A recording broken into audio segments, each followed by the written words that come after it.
finalmente o João Cunha e Silva. Já tentamos fazer este programa algumas vezes, mas por impeditivos de vária ordem não foi possível. E ficou prometido fazer num sítio que é o teu sítio, que é o Seto, que é o clube onde tu continuas a tua segunda vida, depois dos cortes, agora fora do corte, dentro do corte a treinar, mas fora do corte, não como jogador. Vamos só fazer aqui um pequeno preâmbulo que é importante as pessoas perceberem lá em casa. 56 anos, foste 108 ATP, 72 em paz, isto em singulares, e 72 em paz. Foste número 1 mundial de júniores, 5 vezes campeão nacional absoluto, primeiro em 86. Ganhaste o Challenger de Monterrey em 95, foste às meias finais do Open Tel Aviv ATP em 92. Em 93 jogaste com o Andre Agassi em Wimbledon, jogaste com o Bjorn Borg, o teu ídolo, 2 vezes, penso eu. Jogaste Taça Davis 16 anos por Portugal, foi uma das coisas que tu com certeza tens mais de orgulho. Isto são apenas alguns detalhes de uma carreira que certamente te orgulha. É isso, João? Sim, sem dúvida. A partir do momento que optei por jogar profissionalmente, um pouco antes desses meus bons resultados em sub-18, sim, claramente. Qual foi o momento em que tu... Porque há pessoas que nascem e estão talhadas para uma determinada profissão, para um determinado caminho. Tu tinhas essa noção desde muito cedo? Não, porque em Portugal isso não era possível, não é? Portanto, havia poucas referências antes de mim, modéstia à parte, eu penso que toda a gente reconhece, fui pioneiro em muita coisa, desbravei muito caminho e muitas situações na descoberta do que era mais profissional e mais importante. Houve coisas que para mim foram claras desde muito cedo, outras só a experiência pode trazer. E portanto, quando eu disse a primeira vez em casa que gostaria de seguir uma carreira profissional do ténis, ou pelo menos tentar, e que os meus pais não me cortassem as pernas, obviamente foi uma novidade. No futebol isso era já visto com alguma normalidade. No ténis, obviamente, houve pessoas com muito valor antes de mim. O último deles, eu diria que o Pedro Cordeiro, a quem me custou até inclusive a passar uma certa barreira, foi das pessoas naquela fase que já fazia uma vida bastante mais profissional do que tanto quanto sei antes dele. Obviamente já é passado, eu já não vivi essa situação, mas daquilo que me foi dado a saber e a observar no final das suas carreiras. Pronto, e eu depois, obviamente, quando faço os primeiros bons resultados em júniores, nomeadamente quando ganho um ITF em Katowice, na Polónia, marca, é o final também da minha escolaridade e marca definitivamente a minha vontade de tentar o profissionalismo numa dimensão tal e qual como ela é hoje. E em casa, como é que tu começaste, isso foi quase uma emancipação, dizer, sim senhor, ele consegue, que ele está a fazer bons resultados, então vamos deixá-lo ir, ou houve sempre alguma desconfiança? E pá, isto se calhar é arriscado. Não, eu tive a felicidade que os meus pais sempre me apoiaram numa negociação saudável de eles me dizerem, desde que cumpras com a escola, nós não te cortamos as pernas, porque foi esta a expressão utilizada e eu penso que foi uma expressão que exprimia bem aquilo que eu pretendia e o ar que queria dar. Obviamente estou a falar que tinha cerca de 14 anos, eu faço anos em novembro, tinha 13 anos para fazer 14, tinha acabado de ser campeão nacional de sub-14 e portanto, obviamente se naquela altura os meus pais me tivessem dito, me cortavam as pernas, eu não tinha forma, obviamente, de poder aspirar a essa situação. A partir do momento que, com algumas dificuldades, eu sabia pelo menos que me apoiavam naquilo que era possível, deixaram-me o caminho aberto, ficou só comigo a decisão, a responsabilidade de eu conseguir fazer. E como é que começou tudo? Como é que tu entras no ténis? Há tantas modalidades, como é que tu vais parar ao ténis? Pela mão do meu pai. O meu pai jogava socialmente no CIF, poucas vezes no Jamor, eu comecei por aí a ir sempre com ele. Claramente fui fazendo esforços para me dedicar e mostrava um empenho grande, comecei a mostrar aquilo que na gíria costumamos chamar o jeito, não é? Por ter alguma habilidade, algum talento na técnica e em absorver o jogo. Pronto, depois foram-me proporcionando condições para começar aos 11 anos com os primeiros professores / treinadores, primeiro com o Laje Na altura, o DAC, o Desportivo Alberto Cornel, tinha uma equipa muito interessante nessa altura, e depois tive a sorte de no caminho, encontrar uma pessoa que me marcou muito ao longo da carreira, que foi a Daniel Costa, que foi meu treinador durante 7 anos, que me ajudou a chegar a número 1 do mundo. Na escola de ténis João Lagos, também por mão do próprio João Lagos, que também tem um papel muito importante no início da minha carreira e no todo este desbravar, que foi um desbravar quase para todos, em várias vertentes nessa situação, e fizemos coisas fantásticas, realmente. Esse marco que é muito importante, ter chegado a número 1 do mundo júnior, o que é que significou para ti na altura? Foi quebrar uma série de barreiras. Eu penso, uma vez mais, modéstia à parte, que isto pôs as coisas num nível nunca antes vivido em Portugal no ténis. Portanto, a partir do momento que um jogador demonstra que é possível chegar ao mais alto nível, chegar aos grandes slams e jogar para vencer, jogar os melhores torneios e jogar com a ambição de vencer. Imensas vezes os árbitros me apelidavam de brasileiro, portanto, quando anunciavam os nomes, eu mais de 50% das vezes ia corrigir os árbitros, e isto fez com que se começasse a falar de Portugal no ténis, que era uma coisa que na altura era impensável, e portanto, obviamente que para mim pessoalmente me encheu de orgulho e principalmente me satisfez, porque a decisão era minha e havia muito menos ajudas do que há hoje, obviamente, a todos os níveis, inclusive escolares. Foi uma pedrada no charco,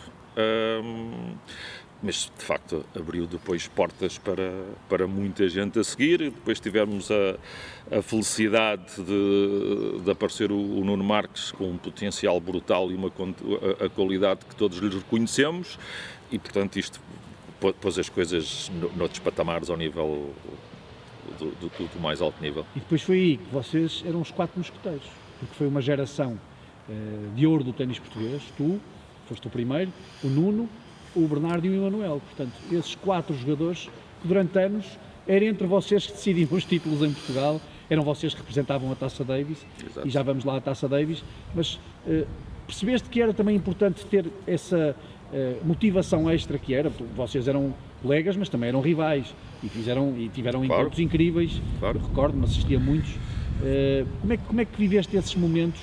Como é que olhas para trás agora e qual é a importância que têm os 4 mosqueteiros no ténis português? Claramente, principalmente com o Nuno Marques, houve sempre uma rivalidade muito saudável. Nós viajámos muito juntos, eu com o Nuno, a desbravar muitas situações, inclusive nas nossas vidas particulares. Eu acompanhei o nascimento do primeiro filho dele, andei com ele ao colo nos torneios, portanto criaram situações muito fortes que a todos, e neste caso a ambos, ajudava. Treinámos muitas vezes juntos no estrangeiro, preparámos treinos e torneios juntos, e isto fez com que se fosse, obviamente, testando os limites. E o Nuno, especificamente, eu falo do Nuno não só por ser o jogador que foi, mas porque era um jogador que a mim pessoalmente me colocava dificuldades extras a jogar por ser canhoto. Quase diria que os pontos fortes deles batiam nos meus pontos menos fortes ou mais fracos, e portanto eu sentia muito que quando lhe ganhava estava em grande forma e quase, entre aspas, podia ganhar a qualquer um, pelo menos daquele nosso nível mais próximo. E depois tivemos também a felicidade de aparecer o Bernardo Mota e logo a seguir o Manuel Couto, também 2 jogadores em relação ao nosso nível médio nacional muito acima, o que fez com que a equipa da Taça Davis ficasse muito mais forte, menos dependente de nós dois. Depois havia uma particularidade que era, deu uma enorme leque de soluções a nível dos pares na Taça Davis, porque quase entre todos nós jogávamos bem. E houve alturas difíceis, como aquela da Sérvia, em que por força das necessidades do esforço físico dos singulares, decisões antecipadas do capitão tiveram que ser alteradas e pôr um par que não era suposto e jogar outra vez a um nível muito alto e dar muito rendimento. O Bernardo e o Emanuel tiveram vários resultados fantásticos de pares a nível internacional. Eu com o Nuno, que me recordo, eu ganhei 2 ATP Tours, um deles Casablanca com ele, e jogámos 7 finais, ganhámos sempre. Nós não temos uma derrota de finais jogadas, e portanto isto pôs outra vez as coisas num patamar diferente. Vamos então à Taça Davis. aos 16 anos em que representaste Portugal, orgulhosamente, e há aqui um momento que eu que presenciei, que foi, ainda hoje me arrepio cada vez que me recordo, de 17 a 19 de julho de 1998, na antiga Jugoslávia, agora Sérvia. Começas a jogar com o Vemic e perdes em 4 sets. O Nuno ganha aos Imonic 20-18, lembras-te que foi recuperado o jogo no dia seguinte. No quinto set. No par, tu e o Emanuel ganham 6-3 no quinto ao Djordjevic e ao Vemic. Depois, no quarto jogo, um ambiente frenético, 3.000 pessoas em Belgrado, só estávamos 7 portugueses, ou 8. O Nuno perde com o Vemic, e é nesta altura que eu vejo um momento incrível. Como eu dizia, as pessoas a baterem os pés, as mãos, um ambiente de Taça Davis, mas muito hostil, e tu foste para o balneário, um balneário muito manhoso, uma coisa muito rudimentar. Estavas com os pés para cima, e eu ia lá de vez em quando dizer-te o resultado, não havia telemóveis, não havia nada. Pediste só uma banana, água, e estavas lá à espera, porque tu tinhas quase a convicção que eras tu que ias decidir aquilo, foi isso, João? Poderia acontecer. Eu já tinha experiência nessa altura, já me tinha tornado muito forte mentalmente, felizmente, para mim e para a equipa nesse momento. Obviamente que é uma eliminatória marcante, porque é preciso mencionar, para dar uma ideia do que era o ambiente do torneio, que creio que era a primeira vez que se jogava na Sérvia uma eliminatória Taça Davis depois de eles terem estado em guerra praticamente civil. E, portanto, como tu disseste, o ambiente era altamente hostil, o nível deles era muito bom, e principalmente juntamente com a Croácia, eles estavam muito habituados a ter grandes equipas, tiveram sempre grandes jogadores, estavam habituados a ganhar muito. Perder com Portugal era violento psicologicamente, principalmente emocionalmente, em casa para eles naquele momento, e portanto o ambiente foi desde o início, frente com uma equipa que por si só para nós era difícil, foi um ambiente desde o início muito complicado. Portanto, eu sabia, o Nuno na sexta-feira, numa altura que a Taça Davis jogava sexta, sábado e domingo, ao melhor de 5 sets, tinha tido um jogo violentíssimo do ponto de vista físico e emocional, acabando com esses 20-18 no quinto set durante muito tempo, creio que foi recorde mundial absoluto da quantidade de jogos feitos. E tu lembras-te que ele ia perdendo tudo a fazer um moonwalk do Michael Jackson na linha de fundo e torce o pé? O Nuno era o único, tinha coisas absolutamente deliciosas de se ver, que eu admirava muito, e todos nós gostamos de ténis, é inevitável, e era uma pessoa que assumia as coisas, não é? Portanto, ele assumiu o jogo, assumiu o fazer frente ao ambiente. Temos vários outros momentos marcantes, como o no Ghana, por exemplo, está a passar na cabeça agora, e foi ganhar o jogo com match points contra, num ambiente que estava, mas teve um desgaste brutal, teve que o jogo mudar para o dia seguinte porque as horas do dia não foram suficientes, ele jogou a seguir a mim. Quando jogou com o Vemic estava em grande forma, ele acabou, creio eu, de perder também em 4 sets, e portanto eu sabia que podia recair sobre mim a responsabilidade naquele ambiente de ter de decidir a eliminatória, e eu tinha que buscar o melhor de mim e estar dentro das possibilidades o melhor possível. Eu lembro que antes de entrar, estou a ver a camisete que utilizei na entrada, e antes de entrar já estava completamente suado, em suor, tal era a adrenalina com que eu já estava, ainda nem sequer tinha começado a jogar. E o ambiente era entrar, era quase um carreiro, as pessoas todas de um lado e do outro a gritar, e tu estavas de uma maneira, com uma poker face, ninguém te conseguia importunar. E depois o início, tu perdes o primeiro set 6-0. O início é marcante. E depois 7-6, que ganhas no tie-break do segundo. Exato. E a partir daí foi tudo teu.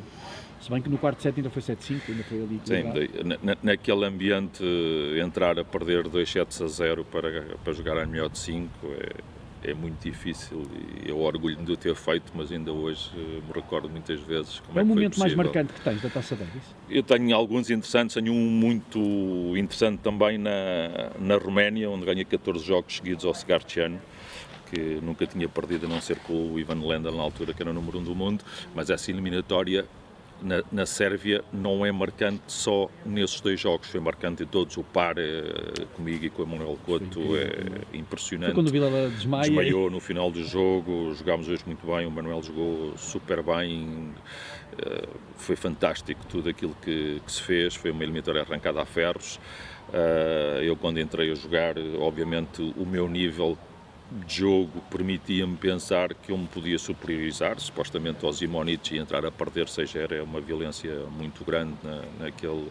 Eu lembro-me de perguntar ao Zé Vilela, olha, lhe pôr a mão eu a eles, não me digas nada, diz-me só se eu sou eu que estou a jogar mal ou se estou a levar uma lição de ténis, porque às 2 por 3 aquilo estava-me a confundir, apesar já da experiência, e ajudou muito que eu já tinha, eu tinha a nítida noção que estava a jogar a um nível alto, mas não tinha ganho jogo nenhum. Portanto, ali a resposta dele, para mim, era muito importante para me centrar e eu perceber se poderia ou não continuar naquilo que tínhamos decidido em termos de tática de jogo e de não ficar em pânico com a situação, coisa que acabei por conseguir.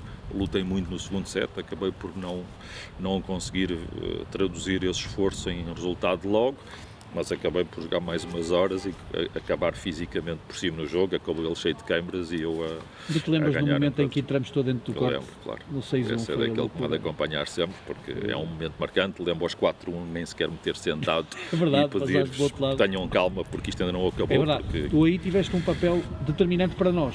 Nós estávamos a ficar todos com uma vontade e o público todo a gritar na mesma, mas já a ficar nervoso e tu, calma, ainda não ganhamos, ainda não ganhei. E, portanto... Isso foi, modéstia à parte, uma prova de maturidade minha e teve muita força nessa altura. Eu dou muitas vezes esse exemplo a jovens destas gerações que não têm noção das coisas que já foram feitas no ténis português, por isso é que eu gosto que estes programas fiquem registados para sempre, porque há determinados jogadores, e tu és um exemplo paradigmático do profissionalismo, da preparação dos jogos, durante o jogo e o pós-jogo, ou seja, esses exemplos que tu foste criando, porque foste tu que foste criando, contigo, e depois passando para os teus atletas, é uma coisa que tu foste pensando que podias partilhar e que devias partilhar, ou foi algo que naturalmente saiu? O saber eu fui cultivando, não é? Portanto, eu desde muito cedo me preocupei em saber sempre mais e porquê. As pessoas que me ajudaram ao longo do caminho, o Daniel Costa primeiro, há uma figura muito marcante a seguir neste triângulo, o Daniel Costa, João Lagos, e depois quando eu parto para uma carreira a solo mais tarde com o João Carvalho, que começou por me ajudar no plano físico, que é uma pessoa de um nível brutal, mas com muitos conhecimentos já na psicologia e depois também no jogo, apesar de nunca ter jogado ele próprio muito bem ténis, mas é uma pessoa que trabalhou sempre muito na área de investigação científica, que eu aprendi barbaridades com ele e, portanto, juntei toda a experiência e continuo a aprender com o saber muito noutras áreas, o que me tornou muito completo. E eles diziam muitas vezes, estou impressionante porque tu mesmo ainda em tenra idade em relação ao jogador, sempre te preocupas muito de saber em mais e o porquê das coisas. Portanto, eu fui cultivando muito o saber, fui revolucionando muito na forma de estar com a sensibilidade e a sabedoria que fui adquirindo e depois, obviamente, mais tarde, quando me torno treinador, fui requintando isso, modéstia à parte outra vez, na forma como fui lidando com o princípio da individualidade de cada jogador, que acho que é uma coisa muito importante e fez-me sempre muito feliz que outros jogadores a seguir, vários deles meus, tenham conseguido bater recordes que eram meus e às vezes perguntam, mas ficou com pena? Não, nada me faz mais feliz eu ter conseguido traduzir isso em resultados, até porque eu penso se fui o jogador que fui hoje, sou o melhor treinador do que já fui. Hoje então estou numa fase da vida madura, em que tenho filhos, portanto isto criou um leque de experiências, de oportunidades, de vivências, de sabedoria que tenho vindo a traduzir na individualidade de cada jogador, portanto nada me faz mais feliz do que isso, e mesmo naqueles com quem nunca tive o prazer ou a honra de trabalhar, nomeadamente, inevitavelmente, o João Sousa, aquele que mais destacou no panorama internacional e que teve o mérito a determinada altura de sair de Portugal, ir à procura de algo que entendeu ser benéfico e melhor para ele. Tiro-lhe o chapéu por tudo aquilo que tem feito, porque eu sei dar valor ao difícil que é, e várias vezes o parabenizei, sem nunca o ter treinado, de coração aberto. Eu disse, isto que tu fazes é bom, e já em um ou outro momento menos conseguido, quando ele perdeu com a Áustria no Taça Davis, num momento menos bom, porque é fácil dar os parabéns quando se joga bem. Ganha, toda a gente eu tentei levantar, não deixas de ser o campeão que és, claro, por isto. João, tu tiveste vitórias sobre jogadores como o Andrei Chesnokov, Emílio Sanches, Brad Gilbert, Bjorn Borg e Horst Skoff, entre muitos outros. Quem é que foi o jogador que tu defrontaste? Eu acho que já sei a resposta, mas que te custou mais jogar? Foi o Borg? Ou não? Possivelmente. Custou mais emocionalmente. Pois, há dois momentos marcantes na minha carreira em relação a isso. Lá está, por aquilo que envolvia ser, além do mais, num torneio. O Borg, claramente, até porque foi o último jogo do Bjorn Borg no circuito profissional, foi contra mim. Foi um jogo muito difícil, que eu já vi várias vezes em vídeo para analisar uma série de coisas difíceis, em que joguei com 3.800 pessoas num estádio indoor, todas contra mim. Tinha duas pessoas a meu favor, um que era a minha mulher e o outro que era o meu amigo Jorge Dias. Eu estava sem treinador aí com o Jorge Dias, que era árbitro e que não se podia expressar. Portanto, a determinada altura, assim que igual na terceira, isto foi em Saragoça, na primeira ronda do Campeonato de Tour, e começa todo o público a bater com os pés no chão, a bater palmas. Pronto, numa situação que me ofereceram dinheiro para perder o jogo. Há situações muito marcantes nessa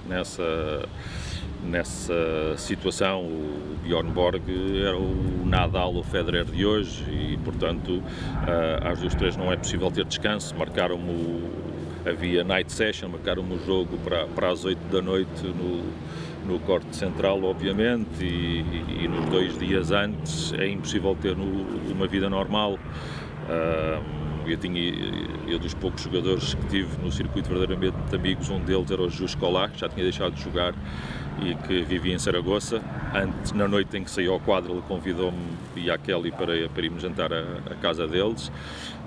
Estou a ver o jantar com eles e ele perguntar, então, e se saísse um Cunha Silva, Bjorn Borg e tal? E eu dizia, eu não me importava de já contra ele, só gostaria que não fosse na primeira ronda, exatamente para entrar em jogo, para sentir as situações todas, para saber se, pronto, para o meu espanto, quando cheguei ao hotel e fui ver o quadro que estava afixado, tinha dado um Cunha Silva, Bjorn Borg.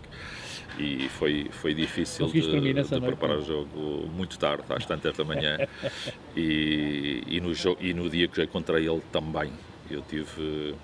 Há coisas que ficam para a vida. Eu joguei, eu só fui apanhar bolas uma vez na vida, que foi na primeira exibição que se organizou em Portugal, que o João Lagos trouxe no Dramático Cascais, em que jogou o Borg e o Gerolaitis. O Bjorn Borg, o já falecido Vitas Gerolaitis, o McNamee e o Gering, o alemão, que estava top 50, mas ali era o menos conhecido para fazer o quarteto, e eu fui apanhar bolas do Bjorn Borg. De uma bola, de um lob que guardei todos aqueles anos em casa, no meu quarto. Ainda era branca? Ainda era branca.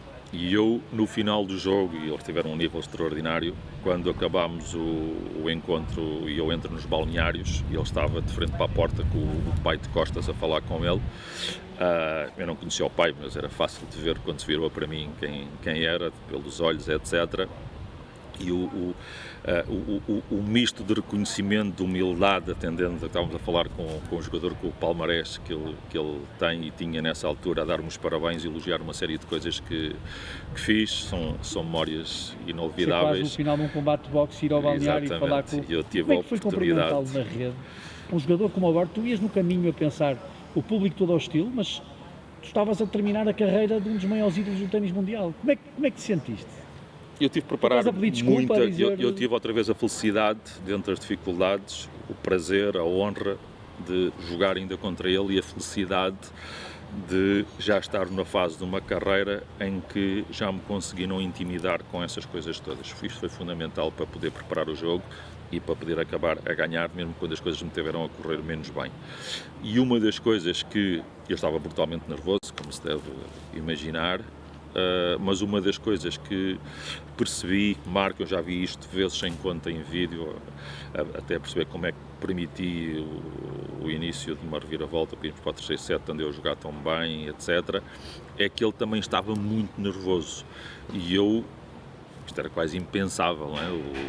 O grande Bjorn Borg ganhou 5 vezes o Wimbledon, 6 vezes o Roland Garros, estar nervoso a jogar contra mim na primeira ronda de um ATP Tour.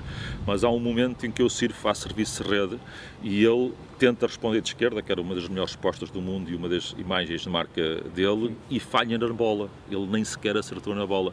E aí eu tive a nítida... Ganhaste confiança, exatamente, a sensação, este homem, apesar de ser quem é, também está muito nervoso. E tanto fez-me perceber, exatamente, enfim, não estou aqui sozinho, não é? Que isto é normal. E todas essas coisas, obviamente, depois deram-me força e, exatamente como tu dizes, fizeram-me acreditar nas situações. Uma situação muito parecida foi ter jogado, apesar de ter perdido com o André Agassi em Wimbledon, é uma situação brutalmente marcante, também atendendo a tudo aquilo que ele movimentava, porque era em Wimbledon, porque ele tinha ganho no ano anterior e também durante 48 horas era quase impossível, porque na altura toda a gente se lembrava que eu existia, mas porque ia jogar contra o Agassi e desataram a ligar para o quarto do hotel de todas as rádios, jornais e vários que eu não conhecia e portanto, na altura era notícia em todos os lados. Eu lembro que tinha o hábito de manhã me deixarem o jornal, são coisas das quais me lembro muitas vezes, o jornal na porta do quarto do hotel, de ir buscar o jornal e enquanto fazia a minha higiene, etc., estava a ler um bocadinho e naquele dia do jogo, quando fui buscar o jornal, vir e na última página, na contracapa, era a fotografia do Agassi em grande e de amarrar o jornal e pôr diretamente no caixote do lixo, exatamente para aceitar o confronto, claro, e arranjar maneira de lidar com essa... Eu vou mostrar que é muito difícil para quem não está habituado ainda, claro, a viver com aquelas situações. Tiveste momentos que são inesquecíveis. Há muitos destes jogos que se perdem, digo, eu obviamente quando tornei treinador, muitas das coisas que foi, ainda hoje, mesmo a outros níveis que vou passando, a importância de preparar psicologicamente estes momentos, porque há jogos que se perdem, ainda não entramos em campo. É verdade. E não pode ser, eu fui ver o Agassi, quando eu joguei contra ele na segunda ronda em Wimbledon, e uma das coisas que fiz, obviamente, da preparação do jogo, foi ir ver o jogo dele, que abriu o Wimbledon, pelo protocolo que existe, a fazer a vénia portuguesa de quente, no corte central, e ele jogou contra o Carl Barra, que era um jogador que estava a 30 e poucos do mundo, estava muito melhor ranqueado que eu. E coitado, deu pena ver o Carl Barra, porque ele não foi minimamente preparado para o jogo. Eu lembro de dizer à minha mulher, este homem não teve hipótese, porque exatamente, ele não preparou minimamente uma série de coisas, ou se preparou, não lhes conseguiu fazer frente, ele perdeu uma tareia, 6-2, 6-1, 6-3, qualquer coisa deste género, mas independentemente disso, sem nunca sequer ter entrado em jogo. E se o palco fosse noutro lugar, com outro envolvimento, tenho a certeza que fazia a vida negra ao Agassi, já perdia na mesma, mas tinha sido tudo diferente. João, vamos agora voltar a Portugal. Tiveste 5 títulos de campeão nacional absoluto, tiveste mais títulos na formação. Qual foi o título que te deu mais prazer? Porque houve grandes finais e grandes confrontos. Sim, eu recordo-me marcadamente mais de um ou dois do que dos outros. Obviamente o primeiro, porque eu nessa altura nunca, creio eu, tinha ganho ainda ao Pedro Cordeiro, que era uma figura marcante do nosso ténis, com quem eu também tinha uma boa relação pessoal já, mesmo quando eu em 85 tinha estado a número 1 do mundo e já se percebia que eu estava a partir para outro patamar de nível e a levar as coisas para outra dimensão, eu por uma razão ou outra, já em 83 tinha jogado contra ele no Jamor uma final, ainda muito cedo na minha carreira, e eu, por mérito dele, também eu nunca lhe tinha conseguido ganhar ainda, e portanto, curiosamente, acabei de ir ganhar-lhe La Foz, coisas especiais. Ainda era 5 sets? Ainda era 5 sets, sim, e foi durante 5 sets durante muito tempo, e portanto, e era 5 sets a partir dos quartos de final, que é uma coisa que os jovens de hoje ficam todos muito surpreendidos, não era a 5 sets a final, sim. Desde muito cedo havia que jogar a 5 sets, e estávamos numa preparação grande, às vezes para a Taça Davis, mais tarde para outros torneios, mas é um momento que eu recordo, porque foi claramente o depois partir para outro nível e assumir as coisas de outra maneira. e pela negativa, se quisermos, mas orgulhoso de mim próprio, por incrível que possa parecer. Há um momento no CIF marcante para mim, por uma razão inversa, mas de grande força anímica, foi que depois das operações ao joelho eu tinha colocado 3 grandes objetivos a mim próprio. Uma delas voltar a ser número 1 do meu país no ranking ATP, a outra ser jogador efetivo em singulares e pares na equipa da Taça Davis e voltar a ser campeão nacional absoluto. Curiosamente, voltei a conseguir ser número 1, voltei a jogar a Taça Davis, creio que até logo a seguir essa final contra a Hungria em hardcourt no Algarve, que marca outra mudança, porque nunca antes tínhamos conseguido organizar em Portugal, tínhamos tido autorização da Federação para se jogar em hardcourt, mesmo que achássemos que era melhor para nós. E não consegui ser campeão nacional, perdi na final no CIF num jogo à melhor de 5 sets em 3 equilibrados sets, mas em 3 sets, com o Bruno Fragoso, que nesse dia decidiu fazer um jogo monumental e eu acabei por não conseguir superá-lo. João, e nesse percurso, para além dos títulos nacionais, de tudo aquilo que já falamos, o que é que mais te marcou? Enquanto jogador? Enquanto jogador. Obviamente marca muito o momento, são momentos livres na minha vida, não é? Mas o momento em que eu peço autorização aos meus pais para me tentarem deixar ser profissional, lá está, porque era revolucionário no nosso ténis. Hoje em dia isto felizmente passou a ter um impacto diferente, na altura, como já disse, só no futebol. Marca-me claramente o momento dos júniores, quando eu consigo entre fevereiro e abril de 85 ser número 1 do mundo, mesmo porque joguei em muitas situações muito ricas, muito difíceis, em altitude, com muito calor, em situações que nunca tinham sido antes. Eu estava a desbravar, portanto, experimentadas por jogadores nacionais, até treinadores a quem eu pudesse pedir conselhos e perceber o que ia. Joguei em La Paz com 3.200 metros de altura, joguei no Paraguai com o presidente Stroessner a ver, no Chile com o Pinochet a assistir ao jogo, tudo jogos que ganhei, e isto dá uma maturidade e uma capacidade de alargamento de vivências muito grande, e fez depois também ter outro know-how para...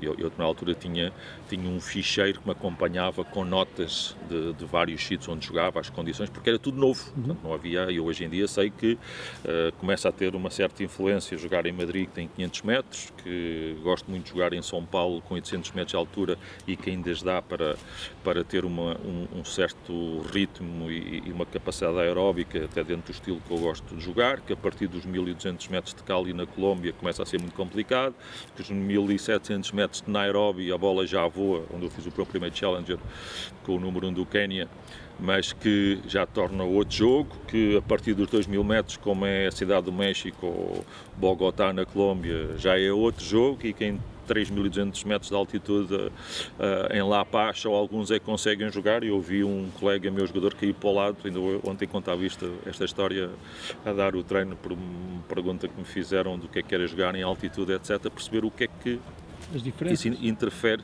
São vivências muito grandes depois, quando tornei treinador e mesmo ao longo de jogador, quando tomava decisões onde jogar e porquê. Vamos para esse momento, um momento chato, um momento complicado, que foi em 2000, quando tens novamente lesão no joelho e decides acabar a carreira e vais para fora do corte, e neste caso ajudar, partilhar tudo aquilo que aprendeste dentro do corte. Foi uma decisão pensada, já tinhas isso mais ou menos... Claro que uma coisa é o que tens pensado, outra coisa é quando tem que acontecer e deixar as raquetes. Custou-te muito? Foi ponderada, obviamente algumas coisas sim, outras menos. Também outra vez tive a felicidade da minha filha Carolina, nasce exatamente em dezembro de 2000, altura em que eu comecei aqui uma nova etapa da minha vida por convite da direção da altura do CETO. Eu percebi cedo que a lesão grave que tinha tido no joelho me ia encurtar possivelmente a carreira. Tive tive 2 cirurgias no espaço de 6 meses, que era algo que quer os cirurgiões, quer alguns dos melhores fisioterapeutas do mundo, nomeadamente o Alex Tober, que me ajudou, mais tarde teve a acompanhar o Federer, ajudou a dar alguns conselhos e em alguma recuperação, mas ninguém tinha experiência do que era recuperar um atleta com 2 cirurgias no espaço de 6 meses. Eu depois tive uma terceira passado 3 ou 4 anos e eu comecei a perceber que o joelho direito claramente estava em sofrimento e entre querer continuar a forçar uma carreira profissional e, como eu disse, com alguma ironia e brincadeira, mas também um fundo de verdade, que queria ter joelho para brincar com os meus filhos no futuro, percebi que faria bem na altura e quis sair bem na altura da minha carreira, quis ir por cima, não me quis estar, como às vezes nas gírias costumo dizer, arrastar no campo, não é? Portanto, detestava perder com pessoas com quem normalmente ganharia e, portanto, acho que isso é legítimo pensar, que se percebe e cada um toma as decisões que toma. Eu não critico qualquer outro tipo de decisão, eu senti assim, pensei assim e, portanto, aos meus 32 anos, em 2000, acabei a cena ainda para acabar algumas obrigações que tinha de contratos comerciais, etc. E a minha filha nasce no dia 15 de 2000 e já tinha combinado com a minha mulher, quando ela nascesse, eu deixaria de jogar profissionalmente. Olha, e como é que foi esta carreira de professor, de treinador, desde 2000 até agora, 2024? Fazem uma pequena resenha. Bom, eu penso que foi outra vez ponderada, madura, inteligente, até a maneira como eu preparei essa fase. Eu durante 2 anos, ao contrário daquilo que se calhar alguns expectavam, eu não fiz qualquer esforço, recusei 4 convites de jogadores top sem ATP para treinar, sem estar a referir nomes, e todos estrangeiros, e não quis treinar nenhum jogador de alto nível exatamente para começar a formar uma equipa. Para mim tornou-se muito óbvio, muito cedo, que eu não podia fazer as coisas todas sozinho e, portanto, isto através revolucionário na fase em que estamos nessa altura, em 2000, no ténis em Portugal. Para mim tornou-se muito óbvio que aquilo que estavam a começar a fazer noutras modalidades, embora houvesse um líder e um supervisor do trabalho todo, que ter uma equipa com a mesma metodologia de trabalho, controlada, etc., seria muito rico em prol dos jogadores. E, portanto, depois, mais tarde, começam então, sim, passados 2 anos, levou mais ou menos 2 anos a montar, aqui comecei a ter frutos dessa preparação, com o Frederico Marques, hoje em dia treinador do João Sousa, e meu grande amigo pessoal. O Frederico Gil dispensa apresentações e depois, mais tarde, as coisas começaram a suceder, a seguir o Rui Machado, que vem de Espanha, com os resultados todos fantásticos e as qualidades que se lhe reconhece, o reconhecimento de algumas pessoas ligadas a mim que puseram aqui os seus filhos, que é um orgulho enorme, e eu tive de ter a humildade e assumir a responsabilidade de saber trabalhar isso, como o Pedro Sousa, com quem tenho um carinho fantástico.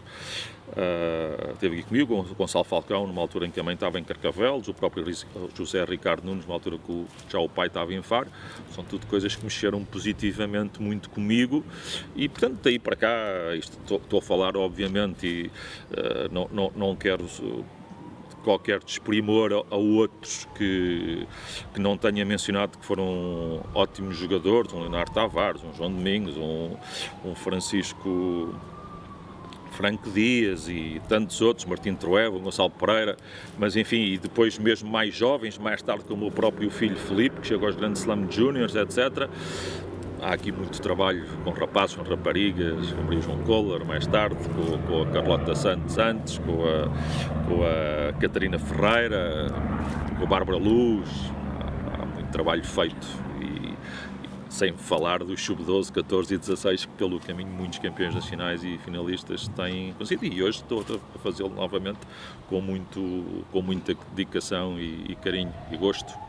E consegues perceber nas conversas que tens com todos esses nomes que enumeraste que deixaste a tua marca neles?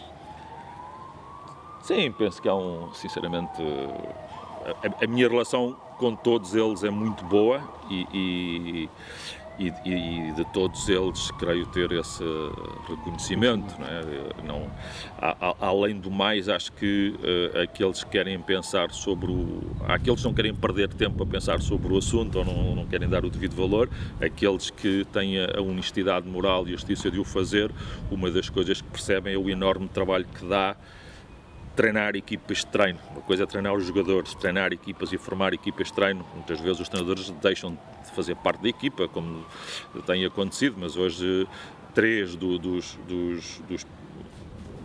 das principais pessoas do centro de alto rendimento trabalharam comigo e vários anos, e isso deixa-me brutalmente orgulhoso, porque eles estão a fazer um trabalho fantástico e eu não tenho qualquer tipo de problema em assumir isso, porque isto faz com que se trabalhe claramente noutro patamar de nível, em prol de toda a gente. Isto é nivelar por cima, não é? E nós estávamos muito habituados até essa altura a nivelar por baixo. Estamos a nivelar por cima, por isso, obviamente, nós somos um país pequenino, onde há muitas vezes perguntam, mas porque não temos melhores jogadores? Porque nós somos um país de 10 milhões de habitantes, onde muito pouca gente joga ténis, comparativamente à nossa vizinha Espanha, em que há uns anos atrás um colega teu fazia muito tempo esse texto colocado ali na parede, em que diziam que todos os anos Espanha mandava 1000 e tal crianças, jovens entre os 9 e os 11 anos para o profissionalismo. Ora, esse número provavelmente nós nunca tivemos em Portugal na soma dos anos todos. Portanto, é outra realidade e é preciso perceber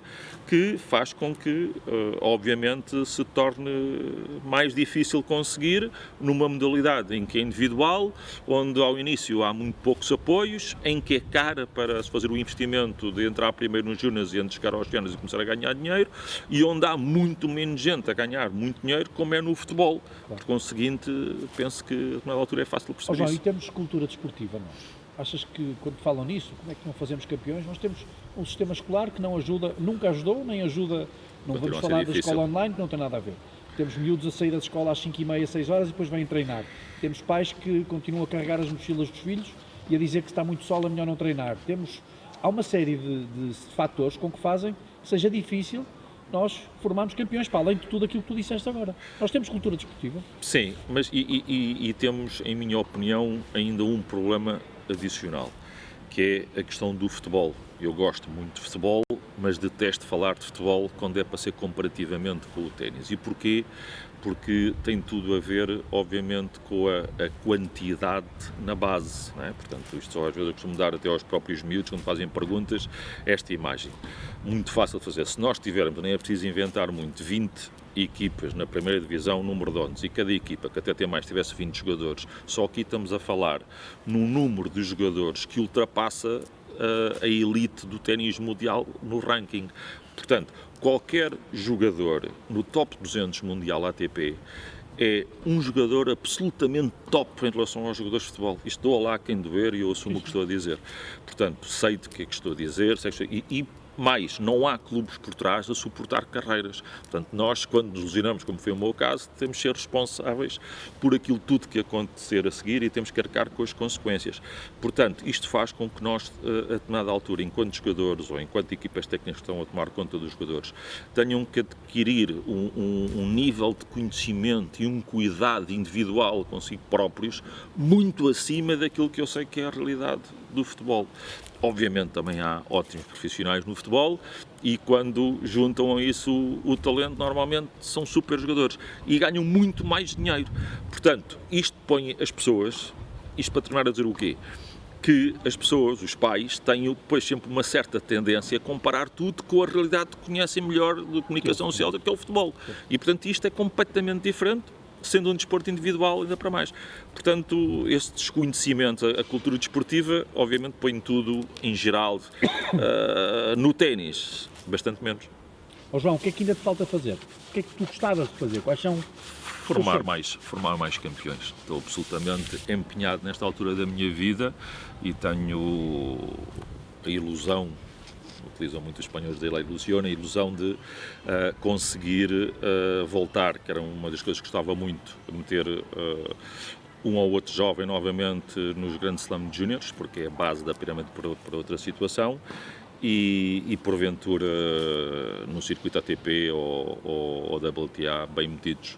mas obviamente se me aparecer um desafio qualquer na altura, ponderarei, e neste momento tenho tempo livre para isso, estou muitas horas no campo, tenho uma equipa que me ajuda nesse sentido, bem formada, a muito bom nível, talvez dos melhores momentos que tenho tido, e por conseguinte estou muito empenhado, dedicado outra vez a dar o meu tempo, e acho que mais cedo ou mais tarde vou conseguir. A pergunta sacramental, se vivias sem ténis?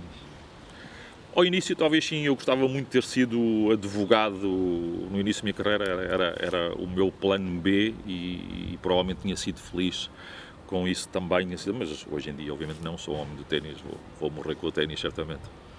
João, muito obrigado por teres Muito aberto obrigado, o teu coração e deixado um bocadinho daquilo que tu fizeste, porque é muito mais, não é só nestes minutos de entrevista, e pelo exemplo de profissionalismo que eu não me canso de dizer, e não me canso de o dizer ainda hoje a muitos dos atletas, os sub-10, sub-12, aquilo que eu vivi, que experienciei contigo. Muito obrigado, o prazer foi meu, obrigado.